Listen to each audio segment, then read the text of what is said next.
তাবলীগ জামাতের দুইটা গ্রুপের ঝগড়া, এটা কি কারণে হচ্ছে? শুধু একটি কারণে, তাদের দাওয়াতের মধ্যে শিরক রয়েছে, কুফরি রয়েছে। তাদের দাওয়াতের মধ্যে আল্লাহর রহমত নেই, বরকত নেই, তাদের দাওয়াতের মধ্যে তাওহীদ নেই।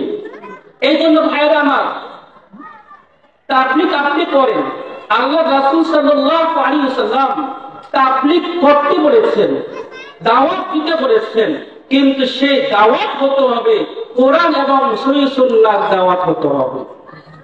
সেদিন আমি এক তাবলীগ ভাইদেরকে বলছি, যারা তাবলীগ জামাত সে সম্পর্ক আছে, তাদেরকে বলছি, আপনারা বিভিন্ন জায়গায় যে তাবলীগ করছেন ভালো, তো আপনাদের কাছে বিশেষ অনুরোধ, আপনারা যে সমস্ত কিতাবগুলো পড়ছেন এই সমস্ত কিতাবের মধ্যে অসংখ্য কুফরি আছে, অসংখ্য শিরক ঢোকানো আছে, এগুলো বর্জন করুন, কোরআন এবং সহিহ সুন্নাহ সহিহ হাদিসের মানুষের কাছে দাওয়াত দিন।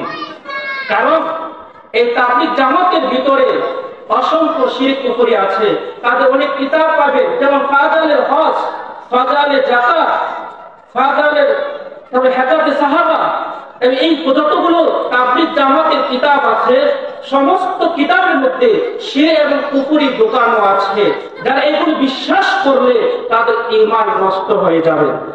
এই জন্য ভাইরা আমার, সৌদিআরব এই তাবলীগ জামাতকে নিষিদ্ধ করেছেন। তারা তাবলীগকে নিষিদ্ধ করেনি, তাবলীগ জামাতকে নিষিদ্ধ করেছেন। যে দাওয়াতের মধ্যে শিরক এবং কুফরি আছে, সৌদিআরব সেই দাওয়াতকে নিষিদ্ধ করছে।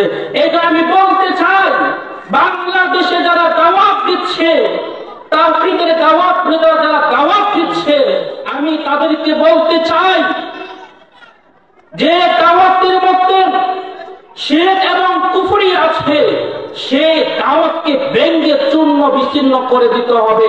কোরআন সুন্নাহর দাওয়াত সমাজে চালু করতে হবে।